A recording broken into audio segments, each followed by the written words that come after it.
Hi! நம்ம இன்னைக்கு legend அவர்கள் நடிச்ச லீடர் படம் ரிவ்யூ பண்ண போறோம். ஆக்சுவலி சர்ப்ரைஸ்லாம் நல்லாருக்கு படம். இந்த படம் ஆக்சுவலி உண்மையிலேயே எல்லா ஆடியன்ஸும் கவர் பண்ணோம். நான் தியேட்டர்ல பார்க்கும்போது, என்னடா இது நம்ம தெரியாம வேற படத்துக்கு வந்துட்டோமான்னு சொல்லி தோன்ற அளவுக்கு படம் உண்மையிலேயே ரொம்ப இன்ட்ரஸ்டடா இருந்துச்சு. பிகாஸ் நெனச்சு பார்க்கல இந்த மாரி ஒரு இன்ட்ரஸ்டான படம் வரும்னு சொல்லிட்டு. பட் லீடர் படம் உண்மையிலேயே இன்ட்ரஸ்டடா இருக்கு. படத்துடைய ஒன்லைன் பார்த்தோம்னாக்கா, ஹீரோ வந்து கார் மெக்கானிக்கா ஒர்க் பண்றாங்க. ஹார்பர்ல. இப்போ அங்க ஒரு டான் கண்ட்ரோல் பண்ண அந்த ஹார்பர. அப்போ ஒரு இன்ஸ்பெக்டர் இன்வெஸ்டிகேஷன் பண்றாங்க. அவங்களுக்கு கீழ ஒரு அண்டர் கவரா ஒரு காப் வேல பார்க்குறாங்க. அவங்க இறந்து போயிடுறாங்க. கொலை பண்ணிடுறாங்கன்னு சொல்லலாம்.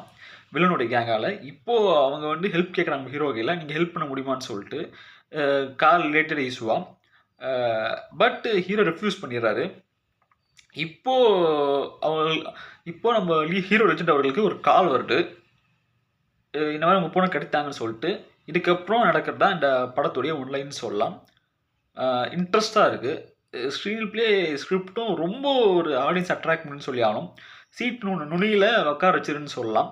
ஒவ்வொரு சீனும் அப்படி ஒரு எடுத்து வச்சிருக்காங்க. இன்ட்ரெஸ்டிங்கான ஒரு படம்னு கன்ஃபார்ம் சொல்லியே ஆகணும். அ படத்துடைய மேக்கிங் பார்த்தீங்கன்னாக்கா, பக்காவா மேட்ச் ஆகுது ஸ்கிரிப்ட்டுக்கும், ஸ்க்ரீன் ப்ளேக்கும். நிச்சயமா சொல்றேன். லெஜெண்ட் அவர்கள்கிட்ட இந்த மாரி ஒரு பெர்ஃபார்மன்ஸ எதிரே பார்க்கல. பிகாஸ் அந்த மாரி ஒரு பெர்ஃபார்மன்ஸ் அவர் குடுத்துருக்காரு. இந்த படம் நிச்சயமா இன்ட்ரெஸ்ட்டா இருக்கு. எல்லாரும் பார்க்கலாம். மோஸ்ட் ரெக்கமெண்டட்ன்னு கேட்டீங்கன்னாக்கா, அது எனக்கு தெரியல. பட் ஒரு ஃப்ரீயா இருக்க டைம்ல படம் பார்க்கணும்னு நெனைக்கிறவங்களுக்கு இந்த படம் மோஸ்ட் ரெக்கமெண்டட் தான். இந்த படத்துக்கு 100க்கு 98 மார்க் தாராளமா குடுக்கலாம். That's all. Thank you.